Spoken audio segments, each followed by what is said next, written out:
The flood situation in Assam remains grim, with the death toll rising to 3 and over 4 lakh people across 15 districts reeling under the deluge. The Brahmaputra River and its tributaries have been flowing above the danger mark. This has resulted in flooding in some low-lying areas of the Kaziranga National Park. আজিৰ পৰা আকৌ পানী বহাৰ হেৰি হৈছে উপক্ৰম হৈছে গতিকে আকৌ এটা পানী আহিব বুলি যেন অনুমান কৰিছো আৰু যি কি নহওক আমাৰ বানপানী মোকাবিলা কৰিব পৰাকৈ আমাৰ যিখিনি যাৱতীয় ব্যৱস্থা আছে আমি এইখিনিয়ে প্ৰায় সম্পূৰ্ণ ৰাখিছো যিকোনো সময়তে যিকোনো পৰিস্থিতি আমি যিমানখিনি পাৰোঁ সেইখিনি কাম কৰিব পৰাকৈ সক্ষম হৈ আছে।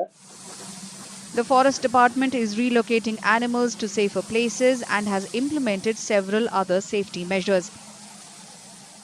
Road safety measures asile hekini karone amar jabotiyo jikini bostu lage hekini itimodhye ami সংগ্ৰহ কৰিছো আৰু road barricades যিখিনি ৰিপেয়াৰ কৰিব লগা আছে ৰিপেয়াৰ কৰা হৈছে আৰু নতুনকৈ যিখিনি কৰিবলৈ দৰকাৰ আছে সেইখিনি নতুন কৰি থকা আছে।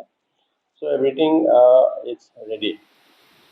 Meanwhile, Union Home Minister Amit Shah spoke to Assam Chief Minister Himanta Biswa Sarma and assured him of all possible help to deal with the flood situation in the state.